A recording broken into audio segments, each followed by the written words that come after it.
And so man was created in Genesis 1:26. When God said, let us make man in our own image. And he said, in the image of God, he made man, male and female. He made them both. So he was created. But there was no way the man could live on earth. Because the raw material with which the man was created is God himself. And so if God put the man on earth, the man would have been spirit. And it would have been impossible for the man to function because this is the visible realm.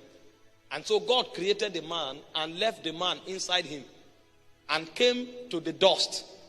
And in Genesis 2:7, he gathered the dust together. And the Bible said he formed the man from the dust. That's the body of the man. And when God was done, he said he breathed the man that was on his inside as breath. And the man became a living soul. So it's a complex divine technology. That's the first time that level of machinery was put into creation. Because nobody knew how God created beings. Everybody just came to discover themselves. No spirit knew how they were created. The first time God decided to allow creation to peep into the articles of creation was when he embarked on the creation of man. And because of the order of man's creation, man needed to operate on 3 lives. The first life would power the flesh. And so Leviticus 17:11, it said the life of the flesh is in the blood. That's why you have blood in you. And that is why if a doctor wants to trace anything in you, he just gets a sample of your blood. Everything about your DNA is trapped in your blood. The life of the flesh is in the blood. But you are not just flesh, you are also soul. If you study 1 Thessalonians 2:23, it said that God, the God of peace, will make you whole, spirit, soul, and body. So there is also a soul component of you. But you see, what powers your soul is the breath of God. That's why when God breathed into the man in Genesis 2:7, the man became a living soul. And so at the time the devil intercepted the creation enterprise, man was still not yet complete. He had the life of the body, he had the life of the soul, but the life that should have awakened his spirit to the realm of God, he didn't have it. And I told you yesterday that until the time the man was intercepted, he could not ascend to God's realm. God was the one who kept coming into the garden in the cool of the day because he needed the spirit life to be able to participate in the economy of the heavens. And he didn't have that life yet. So there was no legality of participation. Even though he was an enthroned entity, he couldn't ascend to God's realm. So God kept coming to him. But the idea in the mind of God was that this man will eat of the tree of life because there was a third kind of life in the garden. In Genesis chapter 2 verse 9, it said God planted many trees in the garden and the tree of life was also there. If man had eaten of that tree, he would have become an immortal. He would have been exactly like God. But the devil came and intercepted the program and the man could not eat it. So the moment the man became guilty of sin, God himself said, let us drive him out of the garden. Because if he puts his hand into the tree of life and eat it, he will become like one of us. The challenge this time would have been that he would have been like God, but he would have been corrupt. And if he is corrupt in that state, he would have been condemned forever. It would have been impossible to redeem him. This is why when the devil fell, there was no program of redemption. If angels fall, there's no program of redemption because they are corrupt in immortal state. And so in order for man to be redeemable, God decided to take him out of the garden because the next thing he would have done was to eat of the tree of life. And he would have received a life that is incompatible with corruption. And so the man operated like an animal. And eventually he died. And so when God decided to bring the man to an upgraded class of existence, the first thing God gifted the man was eternal life. Eternal life is a God kind of life. That is the life that authorizes the man to function like God on earth. I told us yesterday when I was attempting to define eternal life, I told us eternal life is not just a life that does not end.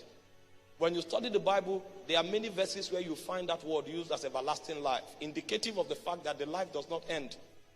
That is part of it, but it's deeper than that. And there are also people who try to explain eternal life as a quality of life. Yes, it's a quality of life because there are attributes that are consistent with this life.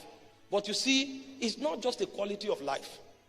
Because if you call it a quality of life, you can just say it's a unique life that sustains certain attributes. But the truth is that From where that word was translated in the Jewish Bible, it is not called eternal life. Neither is it called everlasting life. It is actually called life unto the age. It means it's a kind of life that is consistent with a civilization, an age that is to come. So eternal life is actually the life that exists in the world to come. The reason you call it a quality of life and you are still correct is because that life has certain attributes. And so if you bring those qualities, it will mean you understand it. But it's a bit deeper than that because it is beyond those qualities you are talking about. It actually gives you the right to participate in that age. And if you call it everlasting life, you are still correct because since it's the life of the age to come, it means it won't end until that age comes. That's why it's everlasting. But over and above these definitions, it is a life that is consistent to an age. And so when God gave us eternal life, he made us to become participators of the world to come. It is now our choice, therefore, to live the reality of the world to come now. So a believer who is living based on the things men go through is his choice. He has the potential of living beyond this world. He has the potential in this world to live the life.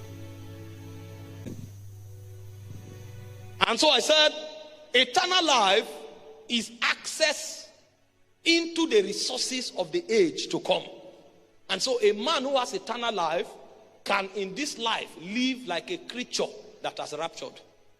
He has the power to live like a being of the world to come while he's yet in this world. And I told you that the only man who walked in eternal life at the time when it was brought back to the earth realm was Christ. If you read the Bible, the man who maximized the potential of eternal life is Christ. That's why Jesus alone can be your example. And when you study the life of Jesus, he did things that were not normal. Before Jesus came, when men are sick, you look for herbs. You look for doctors to help you quickly. And if the doctor say it's over, it's truly over. But you see, when Jesus came, he came with the technology of another age. And so when they told him a man is leprous, those days when you have leprosy, they tie a bear around your neck because medical science had not advanced to a level of discovering the cure for leprosy. So when you have leprosy, yourself will be singing, I am unclean, I am unclean, so that people will go away. Suddenly they found a man walking, and when he saw lepers, he will touch them. The first question is, are you okay? Because if you touch a leprous person, you will contact it. But in this case, instead of contacting it, he cured it by touching the leprous person. The reason is because the life of the age where he is coming from, they don't fall sick there.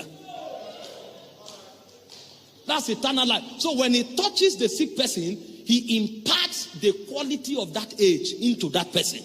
So what you call healing is actually a transmission of eternal life. Because the age where that life came from, sickness does not exist. They saw Jesus, he went to the mountain to pray. And at the 9th hour, it was late. There was no boat. Now, if there is boat, you can use it. Like I told you yesterday. Why? Because we also have the animal life. So we will relate with men.